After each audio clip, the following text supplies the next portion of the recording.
ছাত্ৰ ছাত্ৰীসকল, লাষ্ট ক্লাছত তোমালোকক চেপ্টাৰ 1ৰ সংখ্যা আৰু প্ৰক্ৰিয়া পেজ নম্বৰ 8লৈ শিকাইছিলোঁ। আজি তোমালোকে উলিয়াই লোৱা পেজ নম্বৰ 9। ঠিক আছে, ইয়াতে চোৱা পেজ নম্বৰ 9ত কি দিয়া আছে। সংখ্যা দুটা তুলনা কৰি খালী স্থানত উপযুক্ত চিন বহুৱা।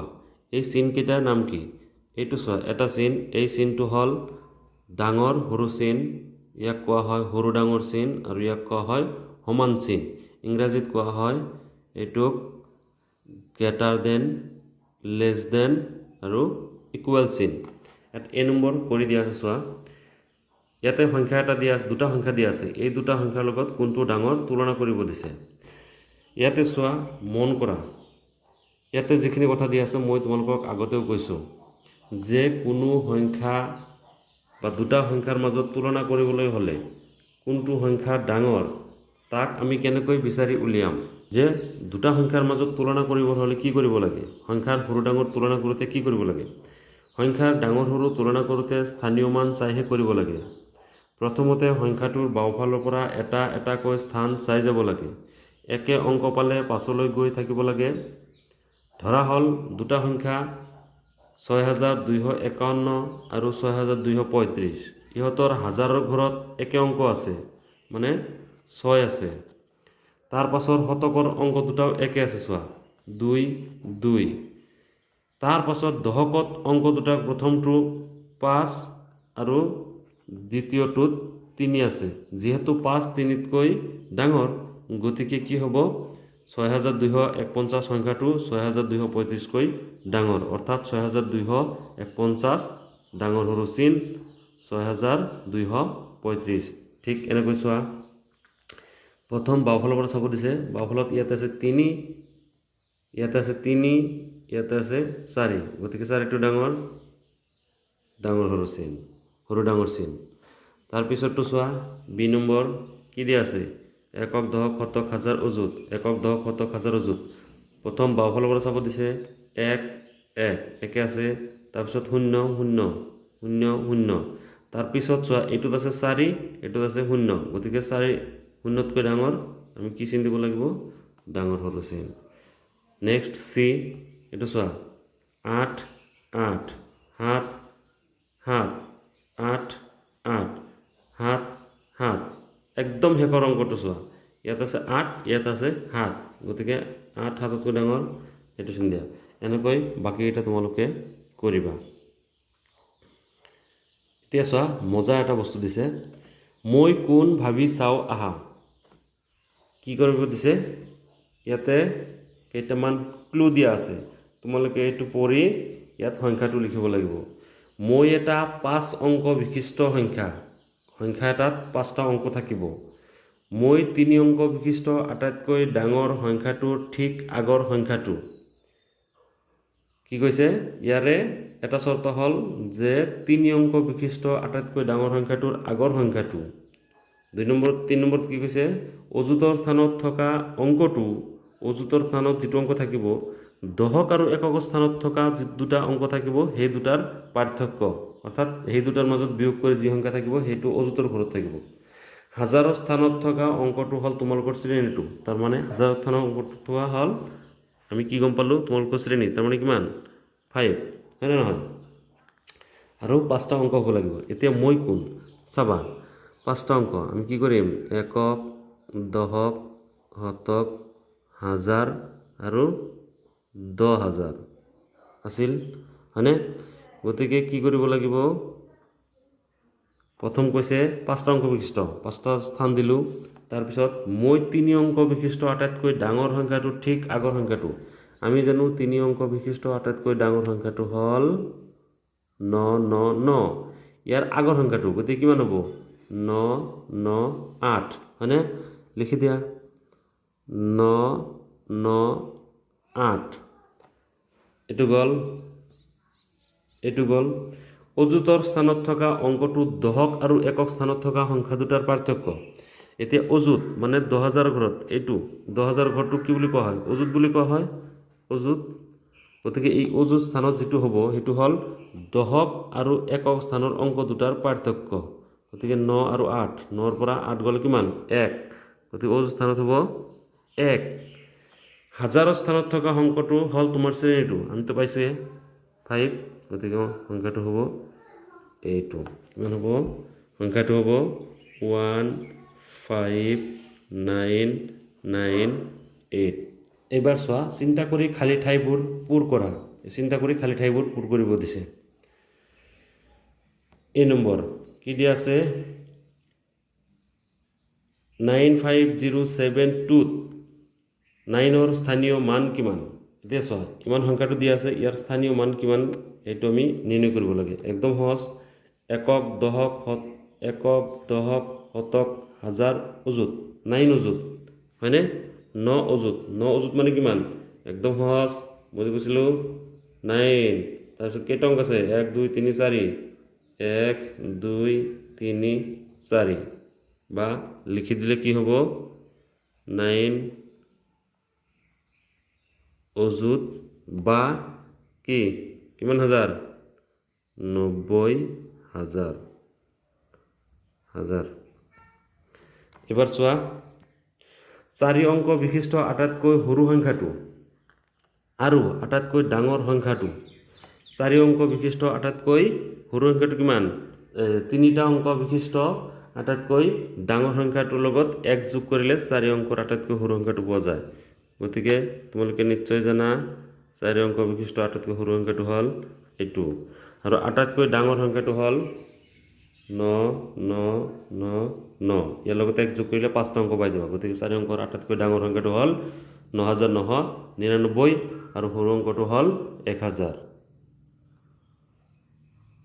এবাৰ চোৱা চি নম্বৰ 4 অংক বিশিষ্ট আটাইতকৈ সৰু সংখ্যাটোৰ আগৰ সংখ্যাটো কি হ'ব 3 অংক বিশিষ্ট আটাইতকৈ ডাঙৰ সংখ্যাটো হ'ব নহয় জানো গতিকে এইটো তাৰপিছত চোৱা ডি কিবা এটা সংখ্যা যোগ কৰিব লাগিব তাৰ লগত শূন্য যোগ কৰিলে 4563 হ'ব গতিকে আমি জানো যে যিকোনো সংখ্যাৰ লগত শূন্য যোগ কৰিলে সেই সংখ্যাটো পোৱা যায় গতিকে শূন্য যোগ কৰাৰ কোনো অৰ্থ ইয়াত নাই সংখ্যাটো এইটোৱে হ'ব 4563 ইয়াতে চোৱা কি দিয়া আছে কিবা সংখ্যাৰ পৰা 1000 বিয়োগ কৰিলে 9000 পোৱা যায় গতিকে কিমানৰ পৰা 1000 বিয়োগ কৰিলে 9000 পোৱা যায়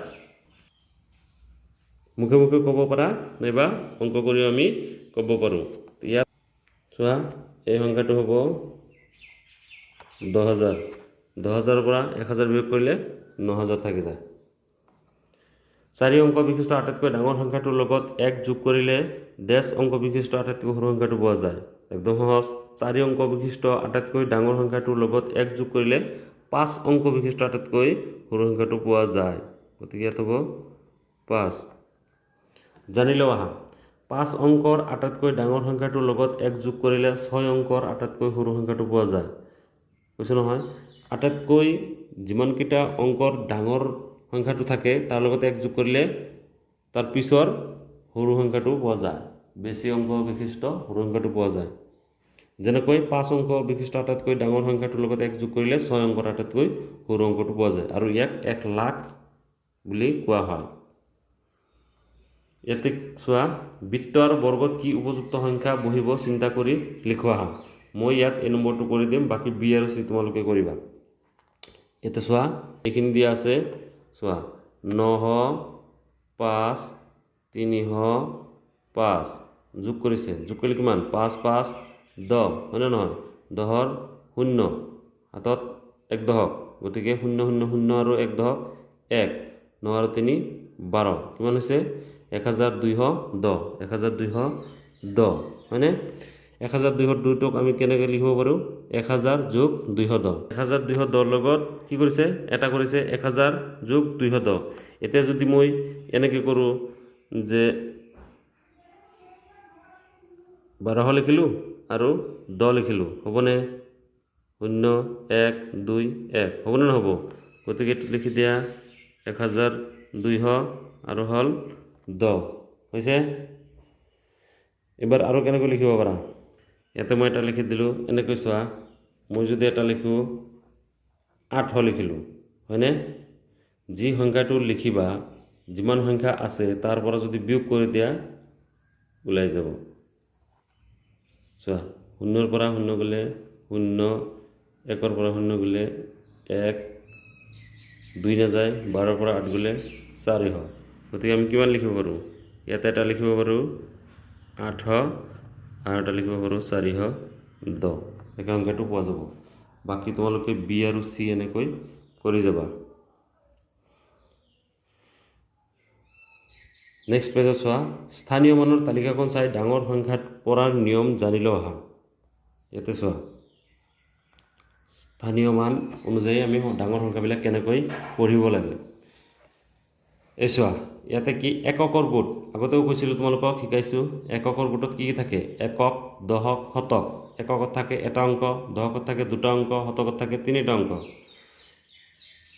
আগতে কৈছিলোঁ এককৰ গোট হাজাৰৰ গোট লাখ আৰু কোটিৰ গোট এইটো হ'ল আমাৰ ভাৰতীয় পদ্ধতি ইয়াতে চোৱা এককৰ গোটত কি থাকে একক মানে এটা অংক দশক মানে 10 দুটা অংক তাৰপিছত শতক শতক মানে 100 তিনিটা অংক তাৰপিছত 1000 1000ত কিমান থাকে চাৰিটা অংক ঠিক আছে 10000ত থাকে পাঁচটা অংক তাৰপিছত 1 লাখত থাকে ছয়টা অংক ঠিক 10 লাখত থাকে সাতটা অংক 1 কোটিত থাকে 8টা অংক 10 কোটি থাকে 9টা অংক তলত চোৱা এটা সংখ্যা দিয়া আছে এই প্ৰত্যেকৰে এটা এটা সংখ্যা দিয়া আছে এককত 3 দশকত 7 শতকত 4 1000 গোটত 9 10000 বা 1 অযুতৰ গোটত 8 1 লাখৰ গোটত 5 10 লাখ বা 1 নিযুতত 6 1 কোটিত 1 আৰু 10 কোটিত 4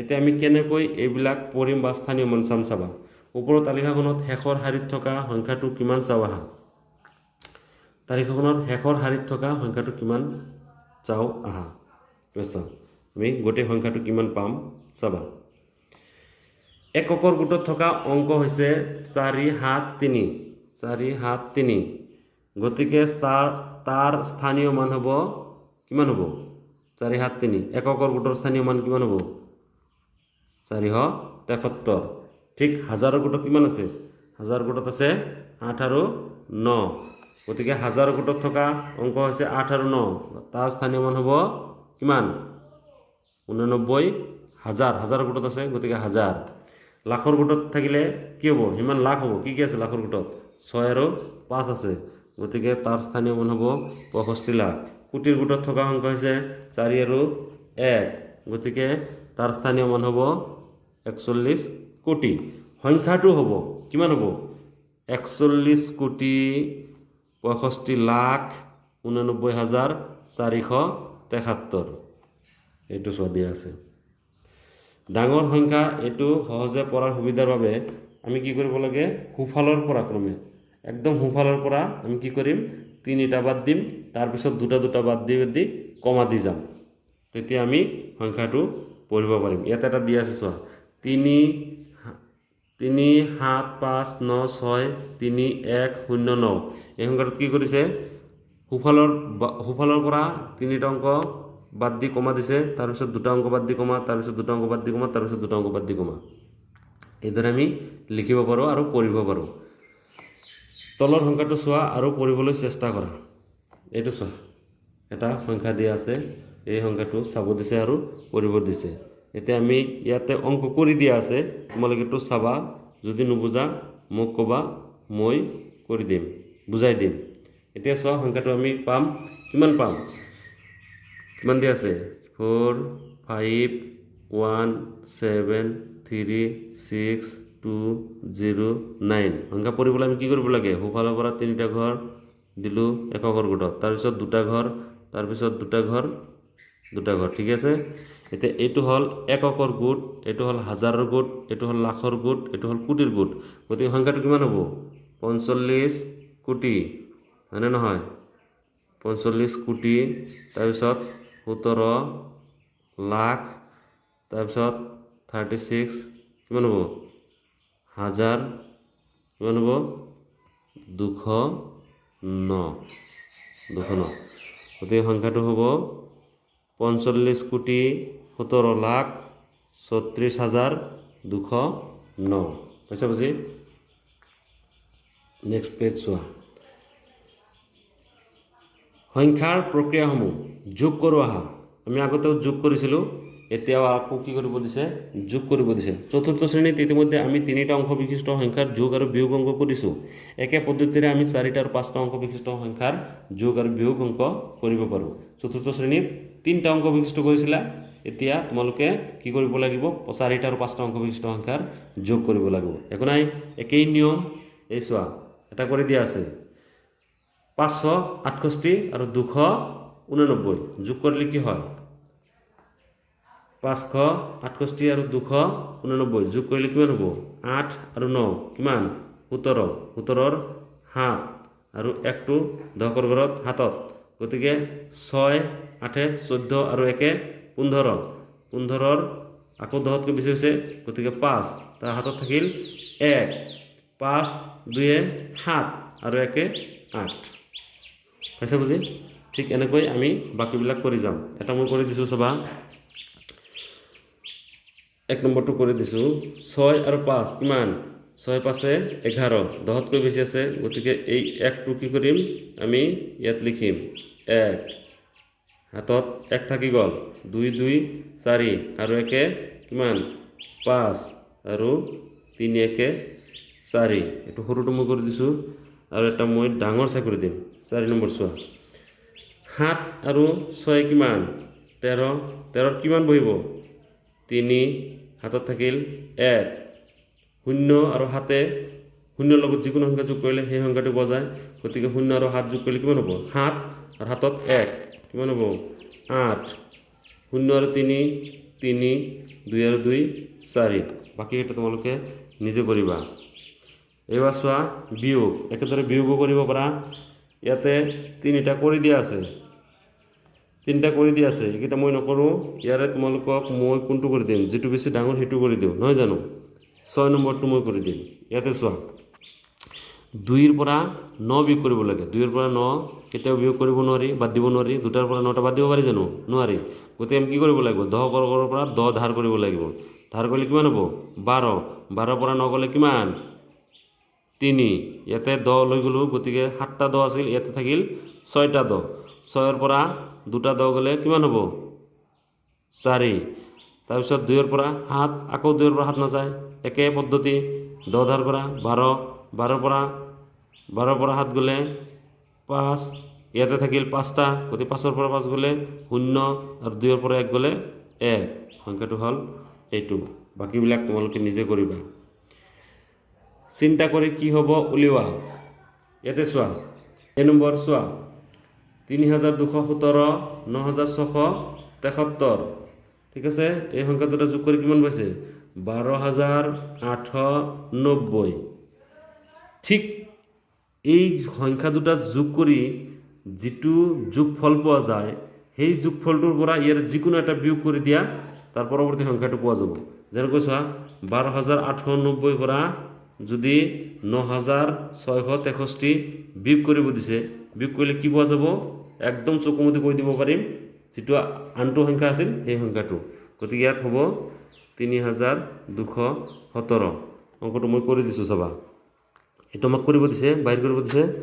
গতিকে চোৱা, 2890, 12890, ইয়াৰ পৰা কিমান বিয়োগ কৰিব দিছে, 9673। তো বিয়োগ কৰা, 0ৰ পৰা 3 নাযায়, গতিকে ইয়াৰ পৰা ধাৰ কৰা, 10, 10ৰ পৰা 3 গ'লে 7, ইয়াত থাকিল 8, 8ৰ পৰা 7 গ'লে 1, 8ৰ পৰা 6 গ'লে 2, আৰু 12ৰ পৰা 9 গ'লে 3। হৈছেনে সংখ্যাটো চোৱাচোন, আগৰ সংখ্যাটো পোৱা গৈছে। ঠিক এইদৰে এইটো কৰা, বি নম্বৰটো 7612, 2892 কিমান হৈছে, 10504। এতিয়া 10504 পৰা 7612টো বিয়োগ কৰিছে, গতিকে আমি কোনটো সংখ্যা পাম, এইটো সংখ্যা পাম। ইয়াতে লিখি দিয়া 2892। এইদৰে বাকী দুটা তোমালোকে কৰিবা। সমস্যাবোৰ সমাধান কৰিবলৈ চেষ্টা কৰা। দুটা সংখ্যাৰ যোগফল ইমান, তাৰে এটা সংখ্যা ইমান হ'লে আনটো সংখ্যা কিমান। একদম সহজ, আমি কি জানো, দুটা সংখ্যাৰ যোগফল, দুটা সংখ্যা যোগ কৰি যিমান পাম, তাৰে এটা সংখ্যা যদি দিয়া থাকে, আনটো সংখ্যা কি কৰিব লাগিব, যোগফলৰ পৰা এটা সংখ্যা বিয়োগ কৰি দিব লাগিব। গতিকে কৰি দিয়া, সংখ্যাটো কিমান আছে, 41283। গতিকে ইয়াৰ পৰা কি বিয়োগ কৰিব লাগে 28,239 হয় নহয় 28,239 বিয়োগ কৰি দিয়া 3 পৰা 9 নাযায় গতিকে কিমান হ'ব 13 13 পৰা 9 গ'লে কিমান থাকিব 4 ইয়াত থাকিল 7 7 পৰা 3 গ'লে 4 2 পৰা 2 গ'লে 0 1 পৰা 8 নাযায় ধাৰ কৰা 11 11 পৰা 8 গ'লে 3 3 পৰা 2 গ'লে থাকিল 3 3 পৰা 2 গ'লে 1 সংখ্যাটো কিমান হ'ব আনটো সংখ্যা হ'ব আনটো সংখ্যা কিমান হ'ব এটা আনটো সংখ্যা কিমান হ'ব 13,044 পাইছা বুজি পাইছেনে এবাৰ চাবা বি নম্বৰটো 67,192 আৰু 73,841 মাজত পাৰ্থক্য কিমান পাৰ্থক্য মানে এই দুটা সংখ্যা কি কৰিব লাগিব ডাঙৰটোৰ পৰা সৰুটো বিয়োগ কৰি দিয়া গতিকে চোৱা কি কৰিব দিছে পাৰ্থক্য মানে বিয়োগ কৰিব লাগে গতিকে বিয়োগ কৰি দিয়া তলে তলে বহাই বিয়োগ কৰি দিয়া আগত যে বিয়োগ কৰিছিলোঁ বিয়োগ কৰি দিয়া 1 পৰা 2 নাযায় গতিকে ধাৰ কৰা 11 11 পৰা 2 গ'লে 9 3 পৰা 9 নাযায় আকৌ ইয়াৰ পৰা ধাৰ কৰা গতিকে 13 13 পৰা 9 গ'লে 4 ইয়াত থাকিল 7 7 পৰা 1 গ'লে 6 3 3 পৰা 7 নাযায় গতিকে 1 ধাৰ কৰা 13 13 পৰা 7 গ'লে কিমান 6 ইয়াতে 1 ধাৰ কৰাৰ পিছত 6 থাকিল 6 পৰা 6 গ'লে 0 আমি 0টো নিলিখো গতিকে ইয়াৰ পাৰ্থক্য হ'ব কিমান হ'ব পাৰ্থক্যটো হ'ব কিমান 6,649 বাকি দুটা তোমালোকে নিজে কৰিবা নেক্সট পেজত আহা এতিয়া চোৱা বিয়োগফল চোৱা আৰু চিন্তা কৰি বাকচত সঠিক অংক বহুৱা 1 নম্বৰটো মই কৰি দিম বাকি তিনিটা তোমালোকে নিজে কৰিবা ইয়াতে চোৱা কি দিয়া আছে ইয়াতে খালি বাকচত এনেকুৱা সংখ্যা বহুৱাব লাগিব যি সংখ্যাৰ পৰা বিয়োগ কৰিলে এই সংখ্যাটো পোৱা যায় এতিয়া চোৱা ইয়াতে 6 আছে হয়নে নহয় ওপৰতো চোৱা এককৰ ঘৰত 6 আছে গতিকে ইয়াত কি সংখ্যা বহালে 6ৰ পৰা সংখ্যাটো বাদ দিলে 2 থাকিব একদম সহজ 6ৰ পৰা কিমান গ'লে 2 থাকে 4 গতিকে ইয়াতে হ'ব 4 তাৰপিছত 4ৰ পৰা 1 গ'লে 3 3 পৰা 2 গ'লে 1 এতিয়া এনেকুৱা এটা সংখ্যা বহুৱা যি সংখ্যাৰ পৰা 7 গ'লে 3 থাকে হয় না নহয় গতিকে এই তিনিটা যোগ কৰি যিমান হ'ব ইয়াত কিমান হ'ব ইয়াত কিমান হ'ব লাগে ইয়াতে যদি মই 0 দিওঁ তেতিয়াহ'লে কি হ'ব 0ৰ পৰা 7 নাযায় ইয়াৰ পৰা 1 ধাৰ কৰিব লাগিব 1 ধাৰ কৰিলে কিমান হ'ব 10 10ৰ পৰা 7 গ'লে 3 ইয়াতে যদি 0 বহুৱা ইয়াত কিমান থাকিব বিয়োগ কৰিলে 4 থাকিব গতিকে 4ৰ পৰা কিমান বিয়োগ কৰিলে 2 থাকে 2 গতিকে ইয়াতে হ'ব 2 বুজি পাইছা তোমালোকে এইটো কৰি চাবা এটা সাইডত কৰি চাবা বাকিবিলাক তোমালোকে নিজে কৰিবা নুবুজিলে মোক ক'বা মই কৰি দিম নেক্সট ক্লাছত তোমালোকক পূৰণ শিকাম পূৰণৰ দুটা পদ্ধতি ইয়াত দিয়া আছে তোমালোকক দুয়োটা পদ্ধতিত শিকাম অলপ বহল হ'ব যেটো পদ্ধতি তোমালোকৰ ভাল লাগে সেইটো পদ্ধতি তোমালোকে কৰিবা ইয়াত দুটা পদ্ধতি দিয়া আছে দুয়োটা পদ্ধতি মই শিকাই দিম ঠিক আছে আজিলৈ ক্লাছটো ইয়াতে সামৰিছোঁ ধন্যবাদ